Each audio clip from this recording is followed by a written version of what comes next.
श्री शिवाय नमस्तुभ्यम। दोस्तों, जैसा कि आप सभी लोग जानते हैं कि 29 मई यानी शुक्रवार वाले दिन इस पवित्र माह की सबसे बड़ी ज्येष्ठ मास के शुक्ल पक्ष की त्रयोदशी तिथि पड़ रही है। और दोस्तों, ये कोई साधारण तिथि नहीं, ये वह विशेष और दुर्लभ दिन माना जाता है जिसका इंतजार बहुत सारे लोग पूरे साल भर करते हैं। क्योंकि जब ज्येष्ठ मास के शुक्ल पक्ष की चतुर्दशी तिथि और शुक्रवार का ऐसा शुभ संयोग बनता है तो इसका महत्व कई गुना बढ़ जाता है। मेरी माता बहनों से निवेदन है, मेरे भाइयों से निवेदन है, मेरे जीजियों से निवेदन है कि इस दिन को बिल्कुल भी साधारण मत समझना, क्योंकि कई बार जीवन में ऐसे अवसर बार बार नहीं आते। और जो व्यक्ति इस दिन श्रद्धा और विश्वास के साथ भगवान का स्मरण करता है, उसके जीवन में चल रही बड़ी से बड़ी परेशानी भी धीरे धीरे समाप्त होने लगती है। दोस्तों, पूज्य गुरुजी महाराज ने अपनी कथा में कई बार कहा है कि अगर किसी व्यक्ति के जीवन में धन की समस्या चल रही हो, घर में दुख और अशांति हो, काम बनते बनते बिगड़ जाते हो, हाथ में पैसा रुकता ना हो, या फिर मन में कोई ऐसी इच्छा हो जो वर्षों से पूरी ना हो रही हो, तो ऐसे लोगों को ज्येष्ठ मास के शुक्ल पक्ष की चतुर्दशी तिथि वाले दिन किया जाने वाला 11 चावल के दाने अवश्य करना चाहिए। दोस्तों, बहुत सारे लोग ऐसे होंगे जिन्होंने पूरे साल भर कोई विशेष उपाय ना किया हो। कई लोग ऐसे भी होंगे जिन्होंने मन में सोचा तो बहुत बार होगा कि इस बार उपाय जरूर करेंगे, लेकिन किसी ना किसी कारण से नहीं कर पाए होंगे। पर दोस्तों, भगवान हर व्यक्ति को एक ना एक अवसर जरूर देते हैं, और 29 मई का यह दिन भी कुछ ऐसा ही विशेष अवसर लेकर आया है। अगर आपने पूरे साल भर कोई उपाय ना किया हो, फिर भी इस मई की ज्येष्ठ मास के शुक्ल पक्ष की चतुर्दशी तिथि के दिन अगर आप श्रद्धा से 11 चावल के दाने कर लेते हो, तो दोस्तों आपको ऐसा फल मिल सकता है जिसकी आपने कभी कल्पना भी नहीं करी होगी। क्योंकि विशेष तिथि पर किया गया छोटा सा उपाय भी कई बार बड़े बड़े पूजा पाठ और अनुष्ठानों से ज्यादा फल दे जाता है। दोस्तों, देखा गया है कि बहुत सारे लोगों ने इस प्रकार के उपायों को श्रद्धा से किया और उनके जीवन में बदलाव भी आया। किसी के घर की आर्थिक परेशानी दूर हुई, किसी के घर का क्लेश समाप्त हुआ, किसी की रुकी हुई मनोकामना पूर्ण हुई। इसीलिए आप लोग भी इस दिन को अपने हाथ से बिल्कुल मत जाने देना। और दोस्तों, आज हम आपको 5 दीपक बहुत ही अच्छे और सरल तरीके से समझाने वाले हैं। इस वीडियो को देखने के बाद आपको कोई दूसरी वीडियो देखने की जरूरत नहीं पड़ेगी, क्योंकि हम आपको एक एक बात बिल्कुल सरल भाषा में समझाएंगे कि ये उपाय किसको करना है, कब करना है, कैसे करना है और किस भावना से करना है। दोस्तों, मई की ज्येष्ठ मास के शुक्ल पक्ष की चतुर्दशी तिथि अपने आप में बहुत विशेष मानी जाती है, और जब ये शुभ शुक्रवार वाले दिन पड़ती है तो इसका महत्व और भी अधिक बढ़ जाता है। कहा जाता है कि इस दिन सच्चे मन से भगवान को याद करके किया गया छोटा सा उपाय भी बहुत जल्दी फल देता है।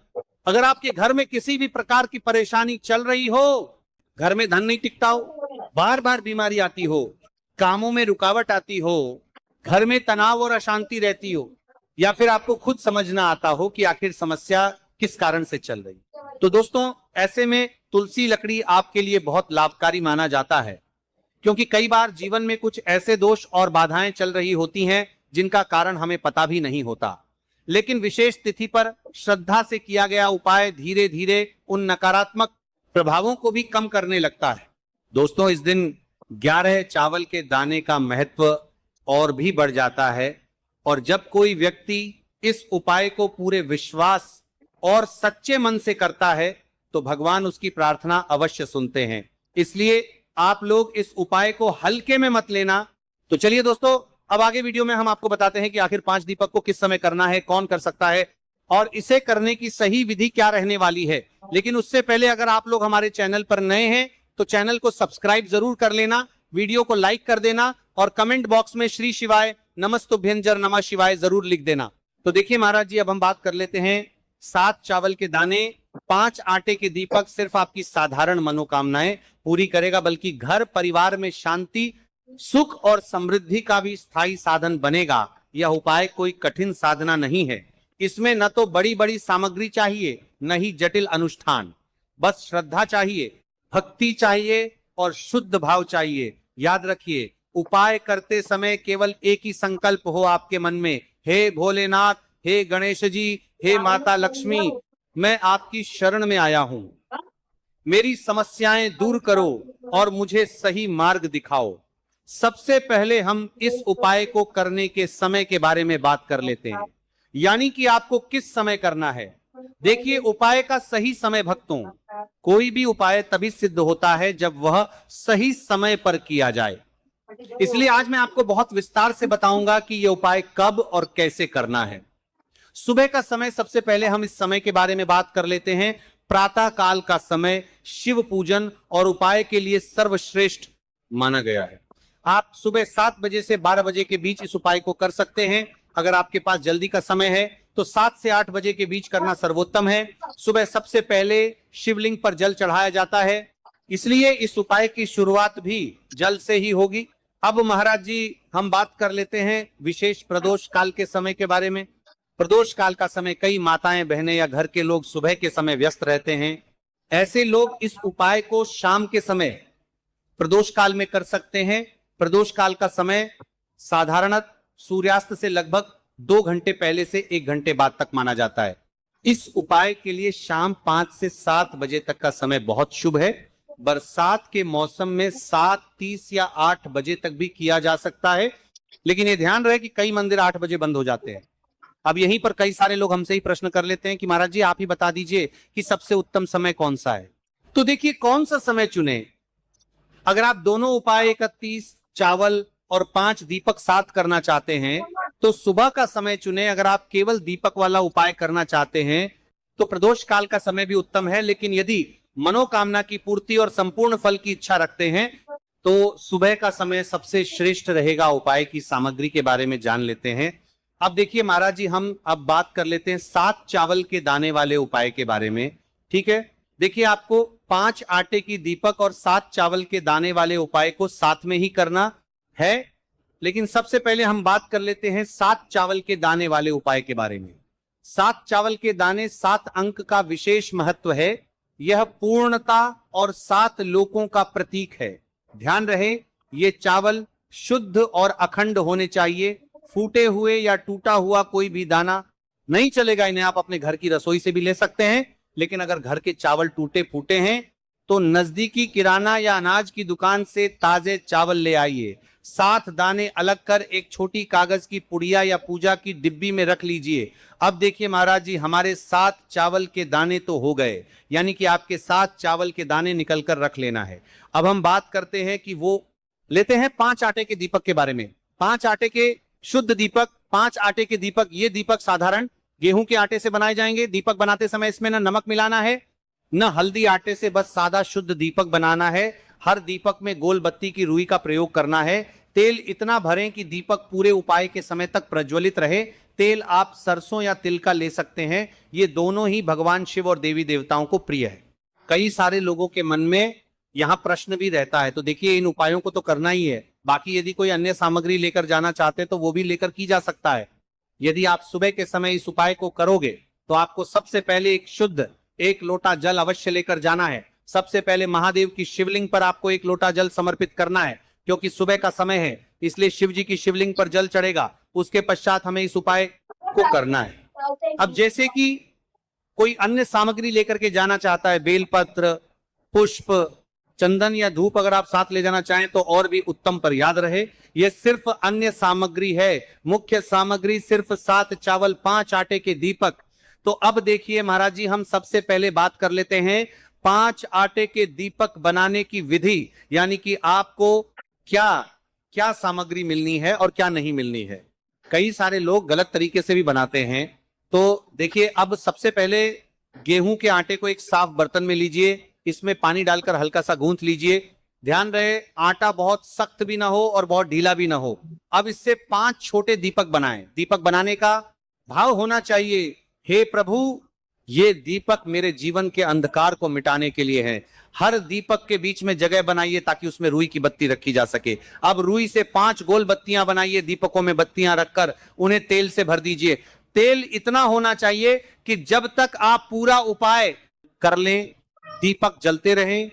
ध्यान रहे, दीपक टूटे नहीं और बराबर आकार के हों। इन दीपकों को एक साफ थाली या पत्तल में रखकर पूजा सामग्री के साथ मंदिर ले जाइए। विशेष ध्यान दें, आटे के दीपक बनाते समय हल्दी या नमक का प्रयोग बिल्कुल न करें। दीपक बनाते समय मन में शिवजी का नाम ले, ओम नमः शिवाय का जप करते रहें। ये दीपक ही इस उपाय की आत्मा है, क्योंकि इन्हीं से आपकी मनोकामनाएं पूर्ण होंगी। अब देखिए महाराज जी, हम बात कर लेते हैं एक निश्चित समय के बारे में, यानी कि आपको सुबह के समय उपाय करना है या प्रदोष काल के समय करना है। क्योंकि मेरी अन्य माता बहनें रहती है जो सुबह के समय उपाय करना चाहती है, लेकिन उनके पास समय नहीं रहता है, तो मैं प्रदोष काल के समय भी कर सकती है। अब चलिए, जैसे चाहो तो दुकान से भी ले सकते हो। ध्यान रहे, चावल अखंड और शुद्ध होने चाहिए। टूटे हुए दाने अशुभ माने जाते हैं। 11 दानों को अलग करके एक छोटे डिब्बे या पुड़िया में सुरक्षित रखना है। चावल अर्पण की विधि अब सुनिए महाराज जी। 11 चावल के दानों का प्रयोग कैसे करना है। अब देखिए महाराज जी, जैसे ही आपके चावल के दाने आप एक पुड़िया में रख लेते हैं, अब आपको शिव मंदिर में जाकर के इस उपाय को करना है। तो देखिए, आप एकदम स्वच्छ जल से नाहट होकर के शिव मंदिर पहुंचे और आपको इस उपाय को करना है। तो देखिए, कई सारी मेरी अन्य माताएं बहनें रहती है जो शिव मंदिर में जाति से ही दूसरी अन्य माता बहनों से सामग्री मांगने लगते हैं, जैसे कि ओ जीजी अपने बेलपत्र लाए हो, क्या एक देना, आज मैं लाना भूल गई। वो जीजी थोड़े से फूल दे दो। तो देखिए, आपको शिव मंदिर में जाकर के ये नहीं करना है। आप सिर्फ अपनी सामग्री से उपाय कीजिए और घर आ जाइए। ठीक है, जब मंदिर जाएं, सबसे पहले शिवलिंग पर गंगा जल या शुद्ध जल चढ़ाएं। नमः शिवाय का जप करते हुए शिवलिंग का ध्यान करें। अब सबसे पहले एक चावल का दाना गणेश जी के स्थान पर अर्पित करें, क्योंकि गणेश जी बिना हर कार्य अधूरा है। इसके बाद शेष 11 दानों को एक एक करके शिवलिंग पर अर्पित करें। हर दाना चढ़ाते समय मन में एक एक प्रार्थना करें, जैसे पहला दाना है शिव, मेरे जीवन से रोग दूर करो। दूसरा दाना है महादेव, मेरे घर में सुख समृद्धि लाओ। तीसरा दाना है भोलेनाथ, मेरे संतानों को रक्षा दो। चौथा दाना, मेरे व्यवसाय नौकरी में सफलता दो। पांचवा दाना, मेरे परिवार में एकता बनी रहे। इसी तरह हर दाने पर अपनी मनोकामना रखनी है। भावनाओं की शक्ति, महाराज जी ये ध्यान रखना बहुत जरूरी है कि चावल अर्पण करते समय मन शुद्ध होना चाहिए। अगर चावल चढ़ाते समय मन में संदेह होगा तो उपाय फल नहीं देगा, लेकिन यदि दानों को अर्पित करते समय हृदय से प्रार्थना होगी तो भगवान शिव तुरंत सुनेंगे। चावल का आध्यात्मिक प्रभाव, चावल का रंग सफेद है, यह शांति और पवित्रता का प्रतीक है। जब सफेद चावल शिवलिंग पर चढ़ाए जाते हैं तो यह साधक के जीवन से अज्ञान और अशांति को मिटाकर ज्ञान और सुख प्रदान करता है। 11 दाने सामूहिक रूप से पूर्णता का भाव लाते हैं। प्रत्येक दाना चढ़ाते समय यह मंत्र बोल सकते हैं, ओम त्र्यंबकं यजामहे सुगंधिं पुष्टिवर्धनम उर्वारुकमिव बंधनान मृत्युर्मुक्षीयमामृतात्। या केवल ओम नमः शिवाय का जाप भी पर्याप्त है। उपाय करते समय अनुभव, जब भक्त एक एक चावल का दाना अर्पित करता है तो वह अनुभव करता है कि उसका हर बोझ, हर कष्ट शिवजी को सौंप रहा है। हर दाना एक प्रतीक है दुख का बोझ हटाने का और सुख का द्वार खोलने का। अब देखिए महाराज जी, हम बात कर लेते हैं एक चुटकी है हल्दी के बारे में, यानी एक चुटकी हल्दी के उपाय के बारे में। तो देखिए, हल्दी का धार्मिक महत्व महाराज जी, हल्दी केवल रसोई की सामग्री नहीं है, यह भारतीय संस्कृति, आयुर्वेद और अध्यात्म तीनों का अभिन्न अंग है। हल्दी को संस्कृत में हरिद्रा कहा गया है। हरिद्रा शब्द का अर्थ है जो हर ले, रोग और अशुभता को दूर कर दे। शास्त्रों और पुराणों में हल्दी को मां लक्ष्मी का स्वरूप माना गया है। जहां हल्दी होती है वहां समृद्धि, सौभाग्य और सकारात्मक ऊर्जा का वास होता है। शादी ब्याह जैसे मंगल कार्यों में हल्दी का प्रयोग इसी कारण होता है। हल्दी को सर्व रोग नाशिनी कहा जाता है। यह शरीर की प्रतिरोधक क्षमता बढ़ाती है, मन को शुद्ध और शांत करती है और रोग शोक को दूर करती है। आध्यात्मिक दृष्टि से हल्दी साधक के आभा मंडल को स्वर्णिम प्रकाश से भर देती है। और जब कोई व्यक्ति इस हल्दी वाले उपाय को करता है तो उसके जीवन से परेशानियां भी समाप्त होती है और मनोकामना भी पूर्ण होती है। जो मनोकामना बड़े बड़े पूजा पाठ अनुष्ठान से पूर्ण नहीं होती, वह मंत्र इन उपायों से पूर्ण हो जाती है। क्यों केवल एक चुटकी हल्दी? अब प्रश्न उठता है, केवल एक चुटकी ही क्यों? एक चुटकी का अर्थ है संकल्प और विश्वास। उपाय में परिमाण नहीं बल्कि भावना देखी जाती है। छोटी सी मात्रा में भी हल्दी अपार शक्ति प्रदान करती है। यदि उसे श्रद्धा से अर्पित किया जाए, उपाय का श्रेष्ठ समय, शास्त्रों में प्रत्येक उपाय का समय विशेष महत्व रखता है। इस दीपक और हल्दी चावल के उपाय को करने के 2 मुख्य समय बताए गए हैं। देखिए महाराज जी, अब बात कर लेते हैं इन उपायों को आपको एक साथ में करना है। और हाँ, इन उपायों को आपको किस समय करना है? सुबह के समय करना है या प्रदोष काल के समय करना है, या फिर आप हमसे ही प्रश्न करना चाहते हैं कि महाराज की